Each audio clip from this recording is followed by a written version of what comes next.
Inaanyayahan ko po ang lahat na tumayo at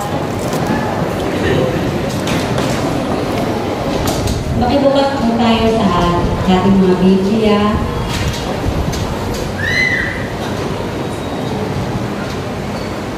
Sa mga bilang 13, mula 1 hanggang 33.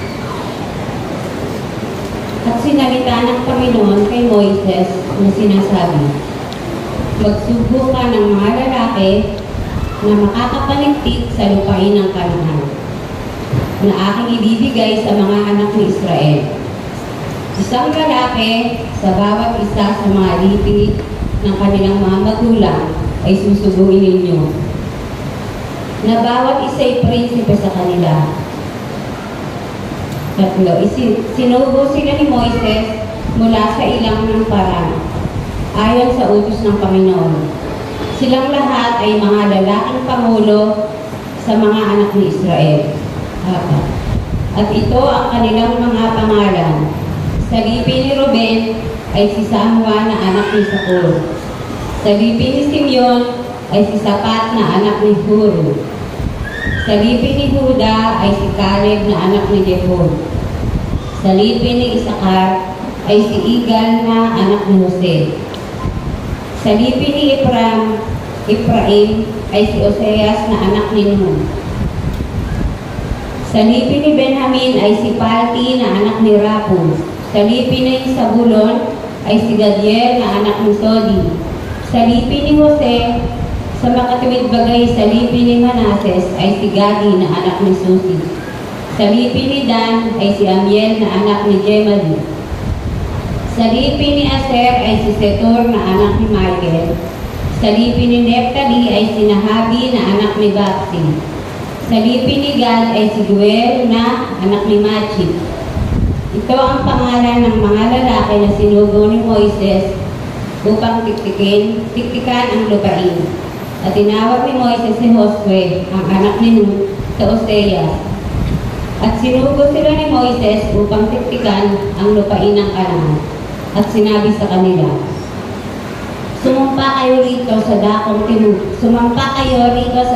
tinugan at umakyat kayo sa mga bundok. At tingnan ninyo ang lupain kung ano, at ang bayan na tumatahan doon kung sila'y malakas o mahina, kung sila'y kaunti o marami, at kung ang lupain na kanilang tinatahanan, kung mabuti o masama, at kung ano ang mga bayan na kanilang tinatahanan, kung sa mga kampamento o sa mga nakukutaan. At kung ano ang lupain, kung mataba o payat, kung mayroong kahoy o wala. At magpakatapang kayo at magdala kayo rito ng bunga ng lupain. Ngayon, ang panahon ay panahon ng mga unang hinog na ubas. Sila may umakyat at kanilang tiniktikan ang lupain mula sa ilang ng Sin hanggang sa Reho sa pagpasok sa Emat. At sila'y umakyat sa dakong tinugan at sila'y dumating sa Hebron. At si Aymen, si Sesay at si Talmay na mga anak ni Anak ay nangaroon. Ngayon ang Hebron ay natayong 7 taon bago ang Soan sa Ehipto. At sila'y dumating sa libis ng Eskol at sila'y pumutol doon ng isang sangang may isang kumpol na ubas at dinala sa isang pinggan ng 2. Sila'y nagdala rin ng mga granada at mga igos. Ang dakong yaon ay tinawag na libis sa Eskol dahil sa kumpol na kinitin ng mga anak ni Israel doon. Masamang balita ng mga tiktik at sila'y nagbalik pagkatiktik sa lupain sa katapusan ng 40 araw. At sila'y nagsiyaon at nagsiparool kay Moses at kay Aaron at sa buong kapisanan ng mga anak ni Israel sa isang ilang na paraan sa Kades, at kanilang binigyang sagot sila at buong kapisanan at kanilang ipinakita sa kanila ang bunga ng lupain at kanilang isinaysay sa kanya at sinabi, kami ay dumating sa lupain yaong pinaparoonan mo sa amin. Tunay na binubukalan ng gatas at kulot, at ito ang bunga na iyon. Gayunman, ang bayan na tumitira sa lupang iyon ay malakas, at ang mga bayan ay napuputaan at napakalalaki. At saka aming nakita ang mga anak ni Anak doon. Si Amalek ay tumatahan sa lupain ng Tinugan, at ang Heteo at ang Jebuseo at ang Amoreo ay tumatahan sa mga bundok. At ang Cananeo ay tumatahan sa tabi ng dagat at sa mga pangpang ng Jordan. At pinatahimik ni Caleb ang bayan sa harapan ni Moises. At sinabi, ating akyating paminsan at ating ariin sapagkat kaya nating lupigin. Ngunit sinabi ng mga lalaking nagsiakyat na kasama niya, hindi tayo makaakyat laban sa bayan sapagkat sila'y malakas ay sa atin. At sila'y nagdala ng masamang balita tungkol sa lupain kanilang piniktikan sa mga anak ni Israel na sinasabi, ang lupain na aming pinaroroonan upang tiktikan ay isang lupain na kinakain ang mga tumatahan doon, at lahat ng bayan na aming nakita roon ay mga taong malalaki. At do'y aming nakita ang mga Nepilim, ang mga anak ni Anak, na mula sa mga Nepilim, at kami sa aming sariling paningin ay naging parang mga balang, at gayon din kami sa kanilang paningin. Diyos po ang magpala sa kanyang salita. Inaanayahan ko po si Pastor Eric Centeno.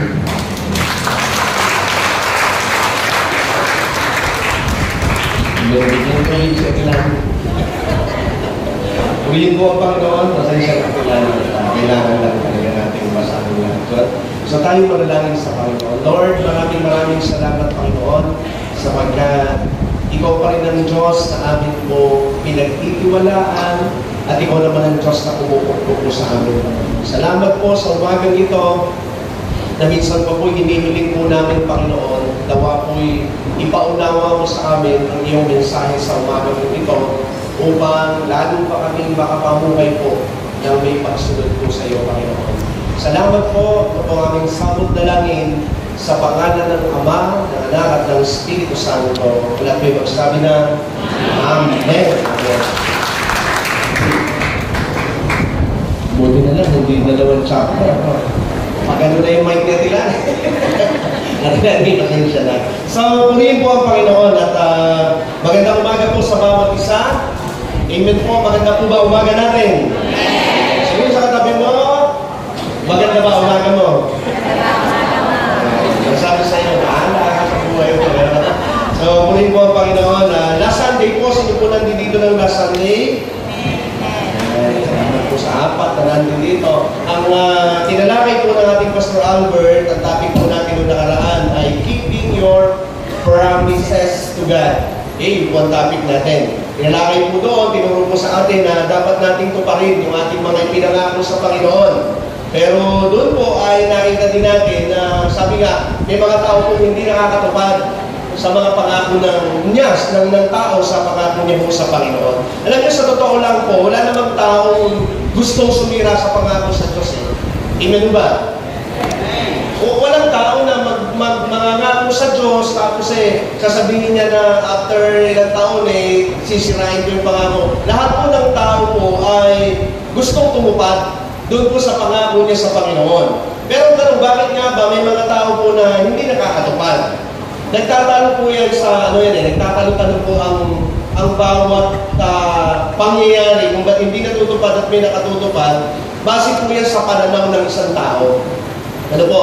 Base yan doon sa nagiging pananaw ng isang tao. Para lalo natin mag-gets. Gusto ko simulan sa isang kwento. May isa pong lolo na natutulog at nakatuwaan po ng kanyang apo kasi si lolo may bigote.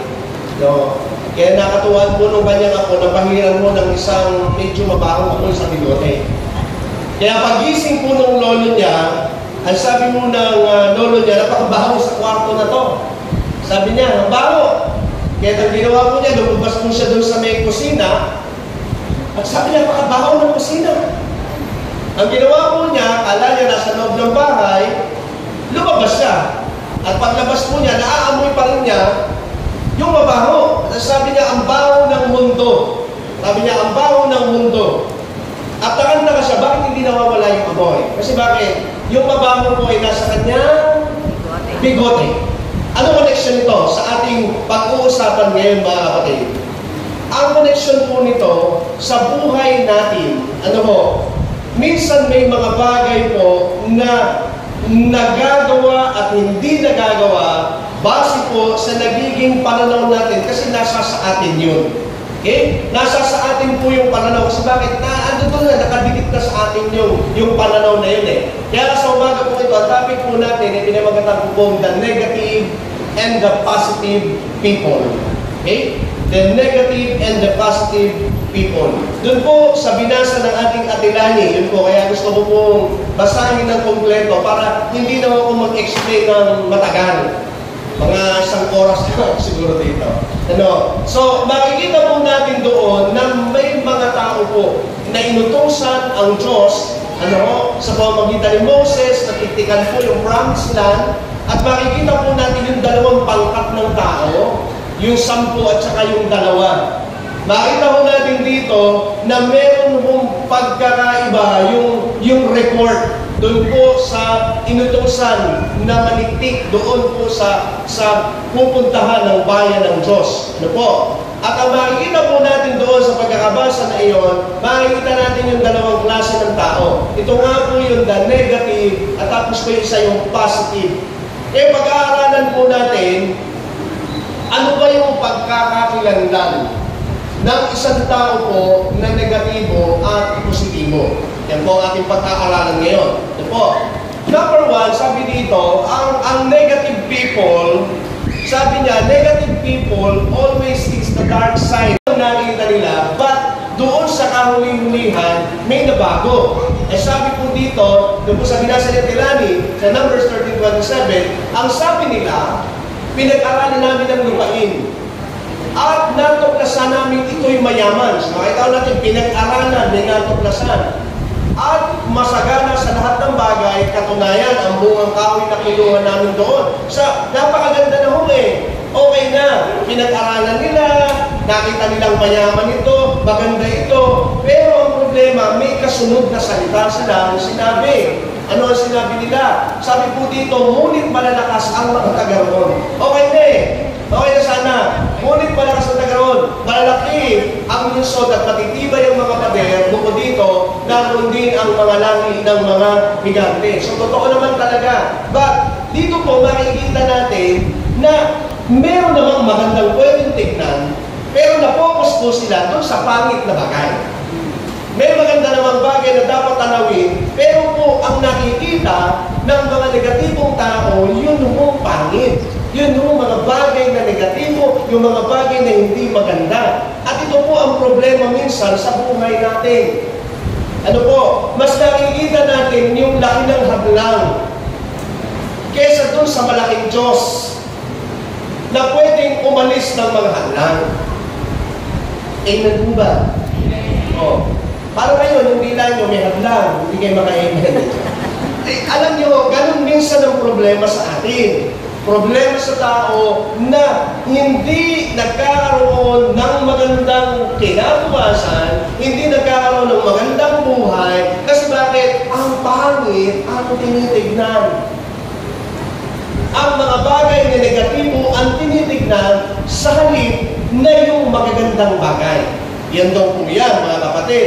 So, yan po yung mga tao pong negatibo. Laging nakatingin sa mga pangit na bagay. Number 2, sabi dito, negative people always says bad things.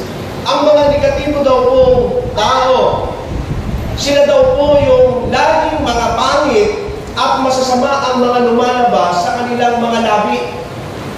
No?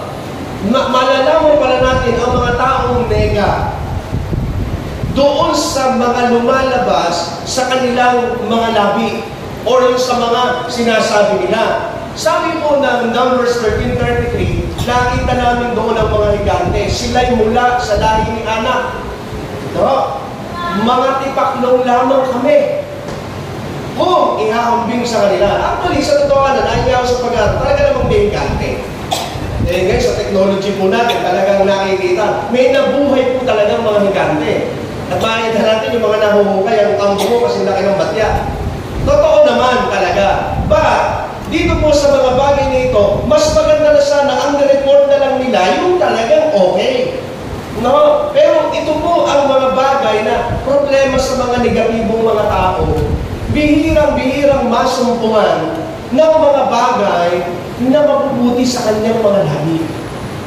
So ano ba itong mga ito? Tingnan natin, ano ba yung mga masasama na lumalabas sa kanyang mga labi? Sabi po dito, mga kapatid, they always say hurtful things.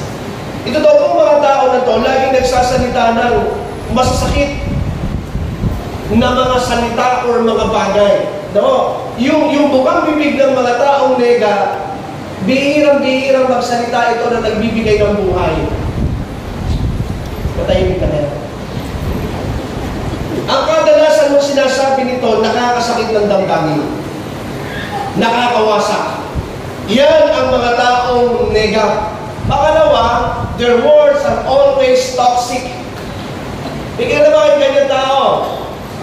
Yung wala ka namang problema, nung nakausap mo ng problema ka. Kaya ganda-ganda ng umaga mo, aawit-awit ka pa. Nung nakausap mo, parang gusto mo nang bumiyak. Toxic ang dala. Marami yan. Yung pag fresh na fresh ang iyong utak sa umaga-umaga, pero pag nakausap mo, nananason yung isip mo. Amen. Umaga, napakaganda ng espiritu mo. Napakaganda ng dating ng buhay sa umaga. Pero pag nakausap natin ang mga taong negatibo, sasaksakan ka niyan ng mga bagay na lalason sa pananampalataya mo, sa paniniwala mo, sa tingin mo sa mundo. Ganyan ang mga tao daw po na negatibo. Kasi sabihin mo sa katabi mong ingat sa mga taong nakakausap mo. Totoo to. Kapag ka mo, sa totoo na kahit anong close mo sa isang tao, pag ang dala sa buhay mo ay laging toxic, layo-layo ng konti kapatid. Layo. Kahit sabihin matagal na kayo magkasama, kung ibinibigay sa iyo ay laso na kapatid, dapat inaalis na natin yan. Katawan nga natin yung katawan po natin, nilikha ng Diyos na tinatanggal niya ang laso sa katawan natin Nagre-react ang katawan natin. Amen po ba? O sa paano paraan? Pag ikaw ay nakakain ng panis, ano nangyayari sa'yo? Kung hindi ka nagsusuka sa taas, pagsusuka ka sa baba. Bakit? Sapagkat iaalis ito ng katawan natin. So, ganun din tayo mga kapatid. Iwasan daw po natin ang mga tao na yan. And sabi nyo that they're always spewing negative. Ano ba itong negativity na to? Ito po yung mga tao po na nagbubuga. Na mga may mambubuga. Nagbubuga po sila ng mga negatibong salita. Magkamag-anak po yung dalawa. Okay? Mahilig po sila. Alam mo, sa totohanan lang, maging matalino lang talaga tayo. Bisan pumapangit at tumulong ang buhay talaga natin. Sa totohanan lang talaga, bisan sa mga nakapaligid sa atin, nakaibig sa atin at nakakausap natin. Sa maniwala kayo sa hindi, amen ka na lang. Amen. Totoo talaga. At sabi dito, they always have negative spin. Ano po ibig sabihin nun? Nang-i-spin sila, nang-i-spin. Ito po ay nagsasalita ng may ibang pakahulugan. Yung bang ang mga taong negatibo kay ganda ng motibo mo, masama ang dating sa kanila. Yung bang ang motibo mo naman okay naman pero pagdating sa kanila, naiiba ang kahulugan. Bakit? Negatibo sila Amen? Ang isang malinis na bagay, pag ibinuhos mo yan sa pusali, ano mangyayari? Lilinis ba yung pusali? Kailan magsasalita? Nilinis ba yung pusali? Hindi. Don't to me. Yung malinis na ganun din.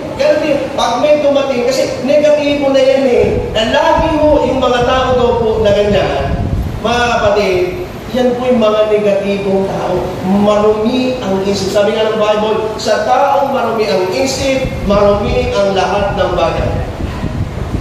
Madaling malaman kapag marumi ang isip ng tao, maganda na mabuti ang sinasabi mo, masama pa rin sa kanila. Hindi ikaw ang may problema, sila. Bakit? Alam mo sa puso mo, ayos yung sinasabi mo. Pero pag mali ang dating sa kanila, hindi ikaw ang may problema. As long as alam mo, na alam ng Diyos, na ang motibo mo, ang puso mo'y ayos. Amen po ba? Amen. Ang mga tao kung ito ay mariringgan natin, ang mga negatibong tao, mariringgan natin na hindi natin kaya yan. Magkakaroon ng project, hindi natin kaya yan. Mahirap yan. Ayoko na. Ano pa? Itigil na natin to. Problema lang yan. Di ba? Ganyan mo mga tao. Mas sina-highlight ng tao na negatibo yung mga pangit na bagay kaysa dun po sa mabubuti at magagandang bagay. Naka-highlight nila parati. Yun po, mga kapatid, na pangit. Amen ba? Amen. Nakukuha mo ba natin? Alam mo namang iniintindi mong mabuti. At kung ikaw ay tinatamaan, mag-amen talaga. Amen. Kasi ito talaga ang totoo. Ito ang totoo. At mag-ingat po tayo, mga kapatid. Ingat tayo kung tayo man minsan ay nakapagsasalita ng mga negatibong bagay, na minsan nakapagreklamo na tayo, na minsan nasasabi natin ito, mag-ingat tayo sapagkat sabi nga ng Bible, gagawin ng Diyos ang mga inirereklamo natin. Ano bang nirereklamo natin sa buhay? Kapatid, isang araw sasabihin ng Diyos, ganun pala, ha? Iyan ang sinasabi mo, gawin ko nga sa'yo. Sabi mo ng Bible sa Numbers 14:28, sabihin niyo sa kanila na ito ang pinasasabi ko, habang buhay akong si Yahweh, gagawin ko sa inyo ang narinig kong gusto ninyong mangyari. Bakit? Sapagkat ang Israelita po, reklamo ng reklamo. Moses, mamamatay na kami dito. Mamamatay na kami dito sa ilang, sa uhaw. Moses, dadalhin mo ba kami dito para ganito, ganyan. Ang dami mo nilang reklamo. Mamamatay na ba kami? Sabi lang Lord, sige, bukang bibig mo yan, gagawin ko sa iyo. Ingat sa pagre-reklamo. Ingat ba? Sabihin mo sa katabi mo, ingat sa pagre-reklamo. Pwedeng gawin ng Diyos siya. Sabi mo nga, banggit ka naman, ano ba ito? Ang hirap ng buhay. Ano ba naman itong mga tao na ito? No? Mas maganda na ito kung mag-release tayo ng blessings. Alam mo, ang matalino daw po tao, mag-release tayo ng blessings. Kasi bakit? Kapag tayo nag-release ng blessing, God bless you. Ano ha? God bless you. Kung yan daw po ay hindi tanggapin, nung taong pinagsabihin mo ng God bless you, babalik sa iyo. Ikaw ang i-bless Lord. Amen. Eh kung sinabi mo, mamatay ka na sana. Hindi namatay, bumalik sa iyo. Patay na. Iyan mo, totoo yan. Kasi bakit? Ganun sabi ng Panginoon eh. Ano kaya mag-iingat po tayo? Ano namang kwentang buhay ko? Ano namang kwentang asawa? Ano ba naman kwentang mga ganito? Ganyan. Kapatid, totoo daw po, kung gusto mong i-bless, mag-release ng mga pagpapala, mag-release sa mga bibig natin ng magagandang bagay, kahit ayaw nilang tanggapin yun, babalik sa atin. Amen. Kaya pag may maaway sa iyo, sabihin mo, payamanin ka ng Panginoon. Pag sinabi, hindi ako naniniwala sa iyo, thank you. Babalik sa iyo. Na? Humaba saan ang buhay mo? Sinungaling ka, thank you. Hindi totoo yung sinasabi mo, thank you. Kasi bakit? Babalik at babalik sa atin. Amen po ba? Kaya mo mga kapatid, kapag tayo ay nagpasalita, God bless you. God bless, God bless. Ano? Laging iyan mo ang mukhang bibig natin. Ngayon, sabi dito, letter C, negative people cannot see their own potential. Ang mga negative po daw pong mga tao ay hindi nakikita yung kanyang sariling kakayanan. Okay? Binubulag mo ng negative na bagay ang isang tao po na hindi niya makita yung kanyang sariling galing. Okay? Yan po ang problema. Ang mga negatibong tao po, hindi nila nakikita. Meron pala akong kakayanan. Meron pala tayong kakayanan. Kapatid, sabi po ng Bible, bakit ko nasabi? Sabi nila, ngunit sumagot ang ibang espiritu kasama nila. Hindi natin sila kaya sapagkat mas malakas sila kaysa atin. Okay? Nakalimutan itong mga tao na to na napakarami na nilang nagaki. Napakarami nang ipinalupig sa kanila ang Panginoon. Ando na ang mga Amorites, ano pa ho? Hebrides, ano pa? Termites. Ano na? Lahat. Ipinasakop ka sa kanilang pare-pareho. Pero, hindi pa rin sila naniniwala na meron silang kakayanan. Iyan po ang problema minsan sa mga taong negatibo. Kung bakit hindi umuunlad sa buhay, walang tiwala sa sarili. Huwag namang sobrang tiwala sa sarili. No? Anong sinasabi po dito? Ano ang hindi magandang resulta kapag hindi natin nakita yung ating mga sariling kakayanan? May danger po eh. Pag hindi natin nakita po yung ating mga sariling kakayanan, una, wala tayong magiging tagumpay sa buhay. Kasi bakit ang pakiramdam natin, wala tayo eh. Wala tayong alam, wala tayong kakayanan. Mananatili tayo, mamamatay tayo sa mundo na hanggang ganun lang ang tanaw natin sa ating sarili. Bakit? Binulag tayo ng negatibo nating kaisipan. Pangalawa, magkakaroon tayo ng inggit sa iba.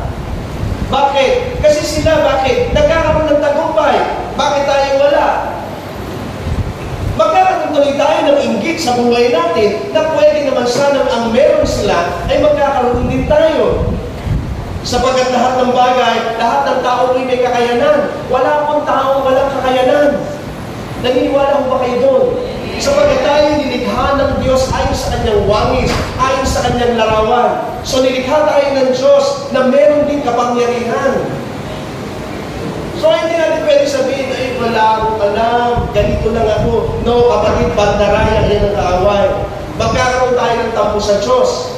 Bakit? Kasi hindi natin naiintindihan eh, meron palang para sa atin. At isa, mahihirapan tayong umangat sa buhay. Mangyayari po ang lahat ng ito, bakit? Sa maling pag-iisip. Sa negatibong pag-iisip. Kasi una, sa isip lang naman talaga, una yan eh. Doon nagsisimula eh. Diba? Sabi nga ni Ate Jillian kanina, totoo to. Dapat walang basagan ng trip. Minsan kasi, gusto ko piloto. O bakit kaya mo? Kami ng bata, kaya ko kayo na kaya niya ako. Walang basagan ng trip. Kung ano yung gusto nila. Kung ang lakad mo ay talagang bakit? Wala eh. Si Lord ang nakakaalam ng lahat.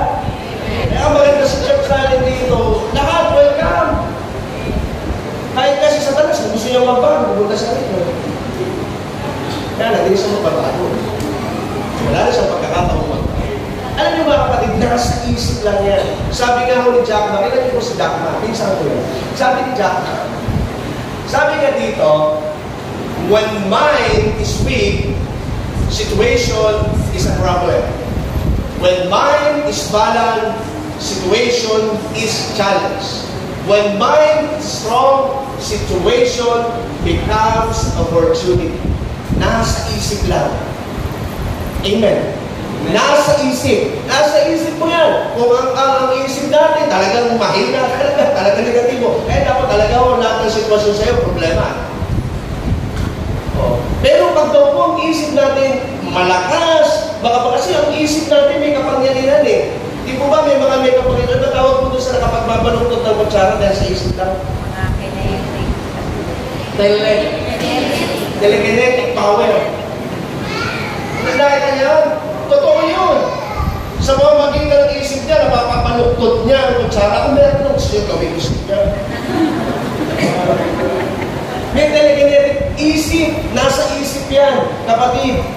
Ngayon, nangyayari at hindi nangyayari sa isang bagay kasi doon sa ating kaisipan. Hindi natin nakukuha ang magagandang opportunity sa ating buhay dahil nakatali tayo sa lumang kaisipan.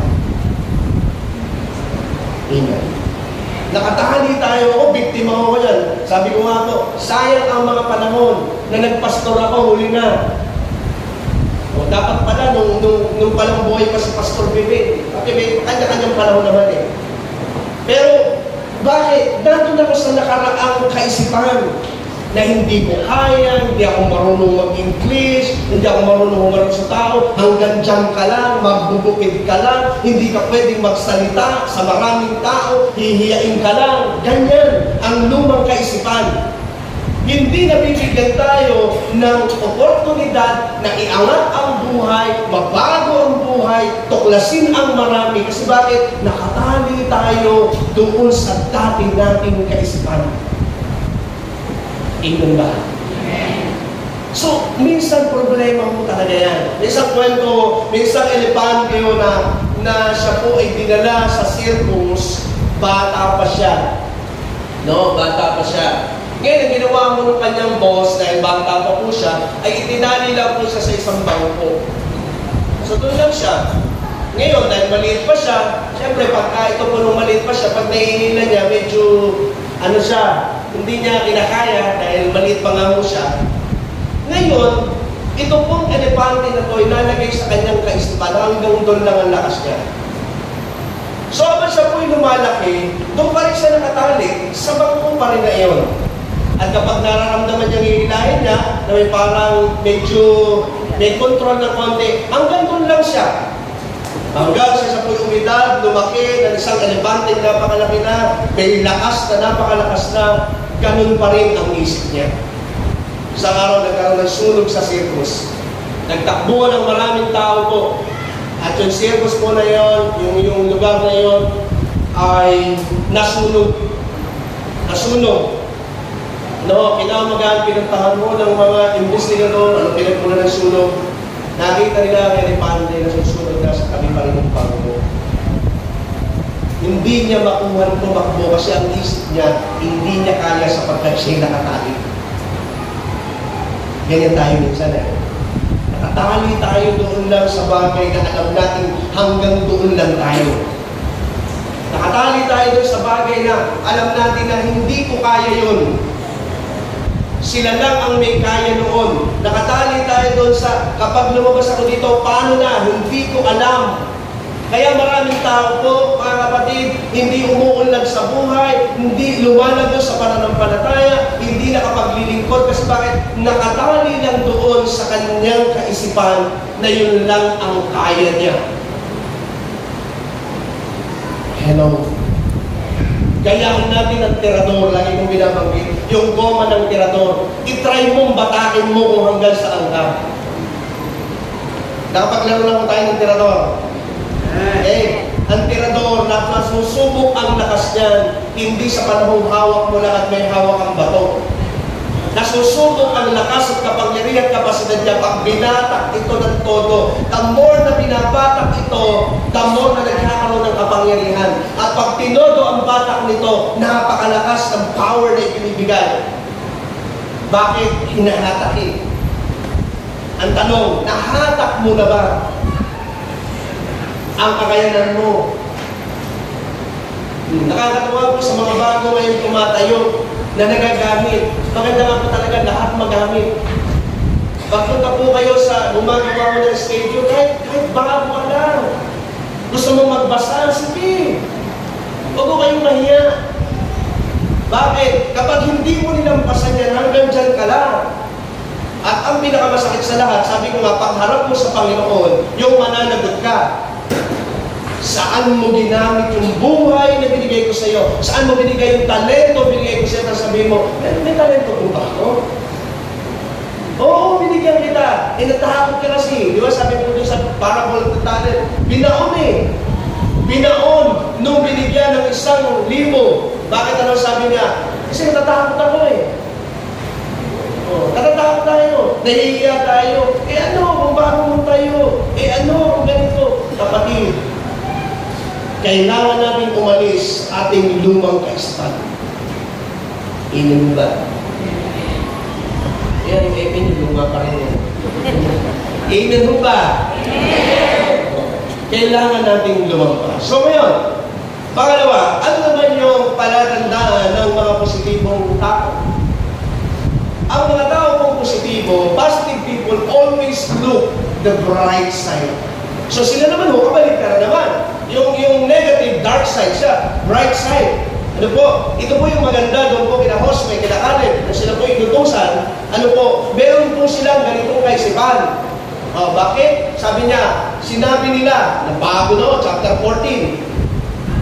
Sabi niya, sinabi nila, mainaman na paintinig na namin. Sabi niya, makakaiba doon sa 10.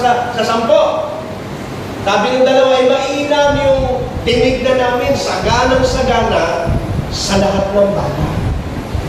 Sagana-sagana, sabi nila. So, yung mga positibong tao po, kahit realidad talaga na merong negatibo, pero nakapokus sila doon sa positibo.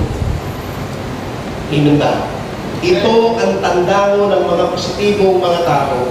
Alam mo, ang mga positibong tao, hindi sila naaapektuhan ng mga sabi-sabi. Sapagkat ang tao naniniwala sa sabi-sabi ay, ano po sabi ng Bible? May toyo. Ganun ba? Ang tao naniniwala sa sabi-sabi, walang bait sa sarili. O tama, may ganun ka. Kasi ano ba ibig sabihin ng walang bait sa sarili? Ang ibig sabihin, walang sariling disposisyon. Walang sariling paninindigan. Pag sinabing red, siya rin red. Pag sinabi, hindi, black na tayo, nga pala, black nga pala. May nagsalita pa ito, hindi white. Ay, tama, white nga. Ano, ito yung mga tao, naniniwala mo sila sa sabi-sabi. At sabi dito, ang mga positibong tao, laging may magandang pagkakataong nakikita. Amen ba? Laging may magandang pagkakataong nakikita. Hindi sila nakatingin doon sa pangit. Halimbawa, may mga nangyayari sa business, sa family, or sa ambagay, sa ministry, hindi siya nakatingin doon, kundi ang nakikita niya, may magandang gagawin ang Diyos. Nakakausap ka ba kayo ng tao ganyan? Masarap kausap niya. Halimbawa, sinabi mo, alam mo, maaari, kapag ano na nangyayari sa buhay namin, nasasabihin niyo, hintayin mo yung maganda. After nga, maaari, alam mo, naku, may blessing ang Panginoon siya. Ganyan no, mga positibong tao. Parang usap ka ni Brother Ramil. Brother Ramil, nangyari sa iyo lahat ng bagay. Parang napakapalit ng iyong nakaraan. Pero, may magandang bukas na darating sa pamilya. Ganun din mo sa atin, mga kapatid. Lagi lang tayong tumingin. May magandang pagkakataon. Kung tag-araw ngayon, o titignan mo sa magandang pagkakataon. Kung tag-ulan, tignan mo. Diba? O, kung tayo po tag-araw ngayon, enjoy mo. Sabi niya nila, punta ka dagat. Sabi ang init, mag-swimming. Kung nasa dagat na, huwag mo maligo, ang init. Saan ba talaga? Gawin ka na, o swimming tayo, mainit! Punta naman sa dagat. Para ka pala ka. Pagpunta naman sa dagat, ayaw lumabas doon sa nirent na tanggal. Cottage. Cottage, bakit? Ang init eh. Eh, kung ka nagpunta rito, kasi mainit. Alam niyo mga kapatid, ganoon lang naman talaga ang buhay. No? Sabi dito, para sa taong laging nakatingin sa magandang bagay, lahat ng pagkakataon maganda sa kanya. Hindi ba? Kasi bakit? Alam mo, opportunity ito eh. Naikwento ko sa inyo, nagkwento ulit. Yung ate ko kasi, naikwento ko, nakasawa niya ko nauulihan din ng ikat. May ikat. Mapili po yan sa mga Chinese restaurant. Alam mo yung kapatid ko, bumabiyahe kami. Pag nakakakita ko yung tubig, sapa, sabi niya, siguro ang daming igat doon ako. Kanya, huwag mo munang tingnan niya, i-enjoy mo muna yung biyahe natin. Huwag mo munang tingnan niya. Minsan ganyan tayo eh, no? Minsan may mga bagay na okay naman sana, kaya lang, tignan mo yung magandang bagay talaga. Pero tayo, sabi nga ni Brother Danny kahapon sa sipat, natuto tayo, ganda tinuro niya, yung polarity. Natuto ni Brother Danny, na lahat ng bagay ay may katumbas. Tingnan niya, may kamatayan, may buhay, may pinanganak, may mamamatay. Sabi niya, may pagsubok, may tagumpay, may pangit, may maganda. Ano ba ho? May masama ugali, may mabait. Lahat dyan, sabi doon. So, ganun din po sa buhay natin. Kanya-kanyang panahon yan. So, sa panahon ng pag-enjoy, enjoy. Amen na. Sa panahon ng pakikinig ng salita ng Diyos, makinig, huwag matulog. Mamaya kayo.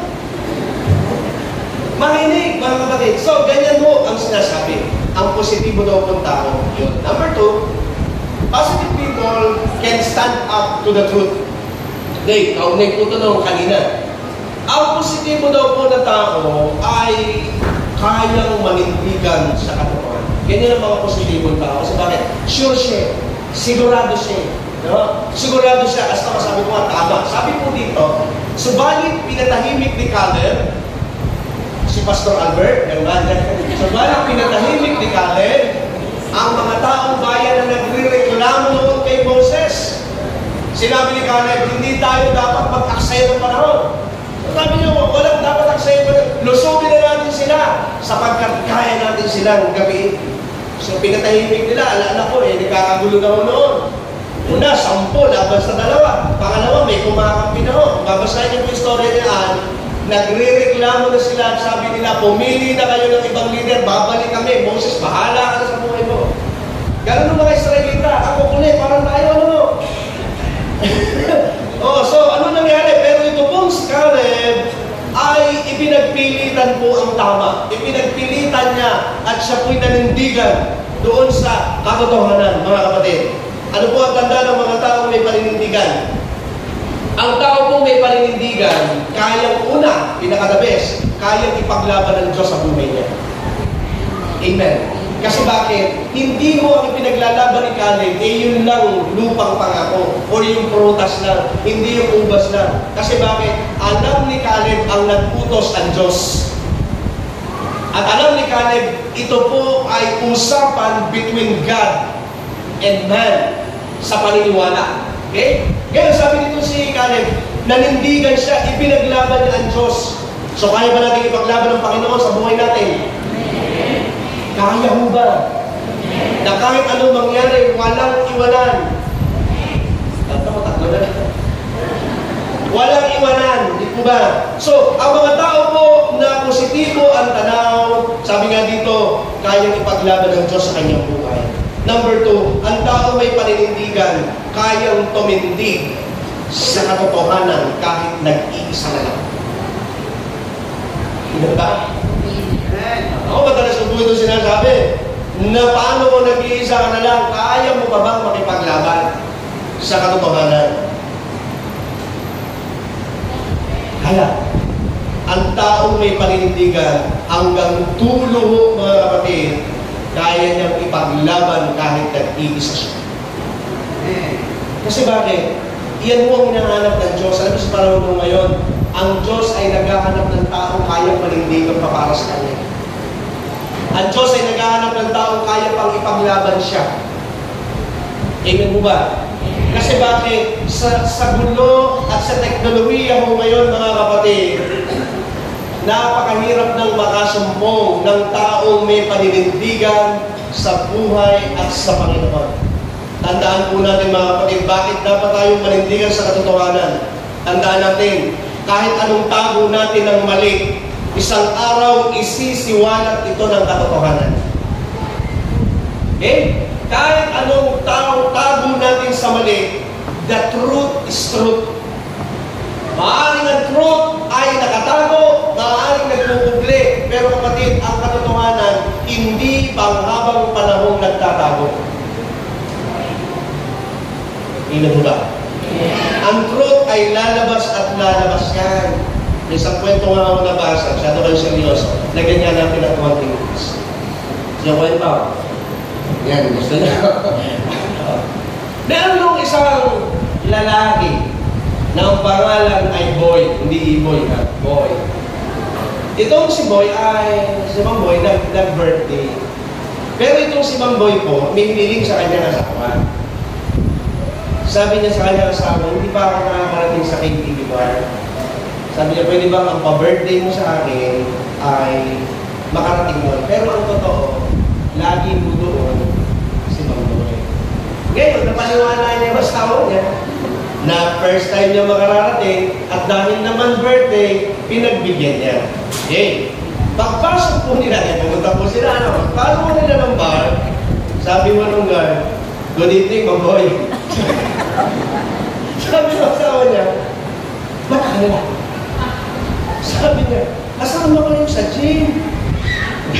Kaya ko, nag-gym kami. Hindi naniwala ako, ano. Pagpasok po ulit, nakaupo na po sila. Ano? Sabi mo nung, sabi mo nung waiter, Mamboy, ano yung mo ngayon? Sabi niya, ba't kinala mo? Ba't kinala ka? Sabi niya, dati kong kainuman, yung alam niyo yung gusto ko. Sabi niya, nakalusot na naman mo sa ano. Maya-maya, may lumabas na babae. Sabi ko ng babae, okay, dating sa'yo, sabi niya. Hindi na nakapagtago ngayon yung asawa niya. Kasi bakit? Imposible na ba na kabarkada mo pa rin yan? Ang ginawa mo ng babae, ng asawa niya, kinalatkad. Hanggang labas boy. At isinakay ng taxi. Pagsakay ng taxi, maya-maya, tumingin yung taxi driver doon sa salamin. Sabi niya, boy, angit na kasama mo ngayon.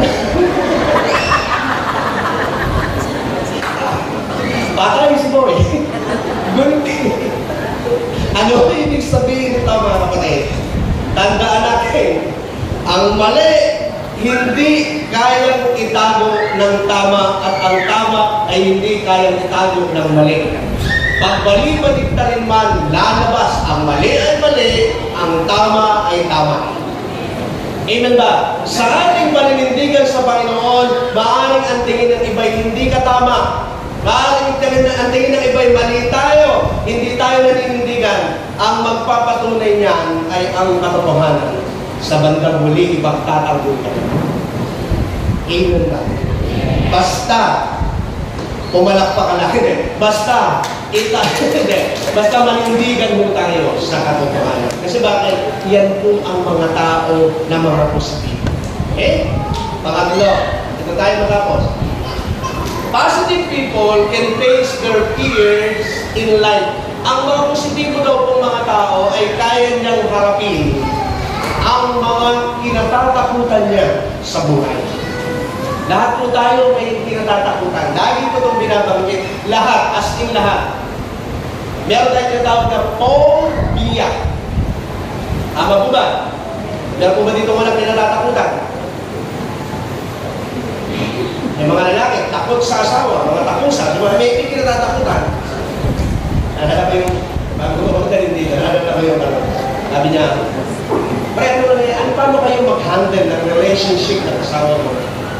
Sabi niya, ganito lang ang ginagawa ko. Sabi niya, kapag kami ay nag-aaway, style lang ni Mayweather ang aking ginagawa. Ano Mayweather? Niyayakap ko na lang. Ayan, parang niyayakap na lang, sabi niya. Sabi niya, kaya lang, minsan, sabi niya, napi ko na ako. Sabi niya, nasigaw ako na rin. Tigis kasi ikaw talaga yung masama, yung itugal ng asawa, sabi niya. Bakit ano ginawa mo? Minsan, sabi niya, may ginagawa. Sabi ko sa kanya, tumigil ka!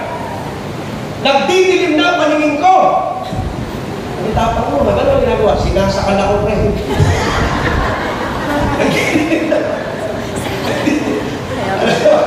Lahat tayo may takot, lahat po tayo may kinatatakutan sa buhay. Pero, ang positive na tao po, kaya niyang harapin. Sabi po dito, mga kapatid, huwag lamang kayo magsimagsik laban sa Kanya. Magtiwala kayo sa Kanya, huwag matatakot sa tagaroon. Madali natin silang matatalo. Bakit? Kasama natin ang Diyos. Sabi niya, kasama natin si Yahweh. At ginapinan niya ang mga Diyos. Marami na sila kasing lahat na sakop eh. Kaya huwag kayong matakot. Ang positive people po mga kapatid, ito po yung mga tao na kayang harapin ang anumang takot sa kanyang buhay. Amen ba? Minsan, sabi po dito, minsan, yun daw po mga kinatatakutan natin sa ating buhay. Minsan ito po yung nagiging daan para pag hinarap natin ay may mas magandang bukas. Alam niyo minsan kung bakit may takot? Nilalagyan tayo ng takot ng tiyablo para hindi natin mapuntahan yung mas maganda. Okay? Last kwento. Dami mong stock ngayon. May isang sundalo na takot sa gagamba. Okay? Takot siya sa gagamba.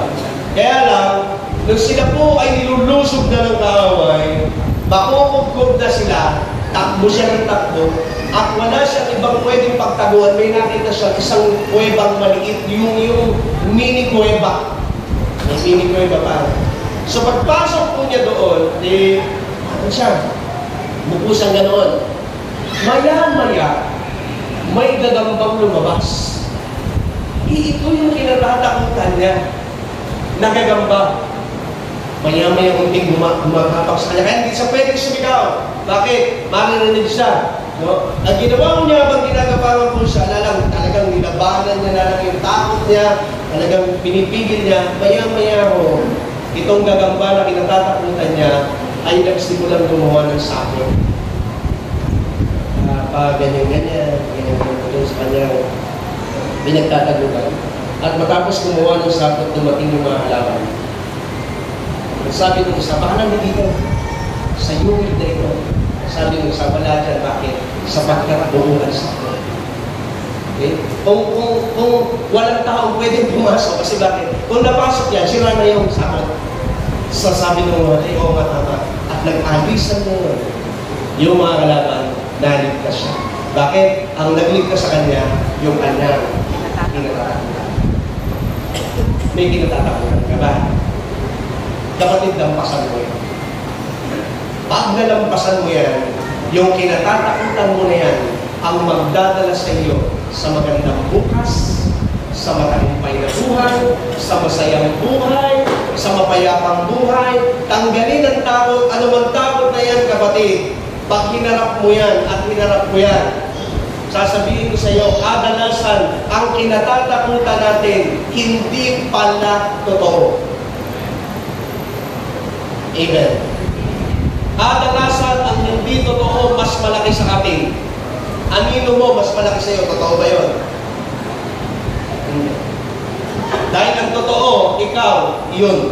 Ganon din minsan ang mga tao sa buhay natin. Malalaki lang tignan, parang mahirap lang suungin, parang mahirap desisyonan, pero minsan, itong simple at isang hindi pala simple, kundi isang pagdidesisyon na harapin ang kinatatakutan sa buhay, ang magdadala sa atin sa tagumpay.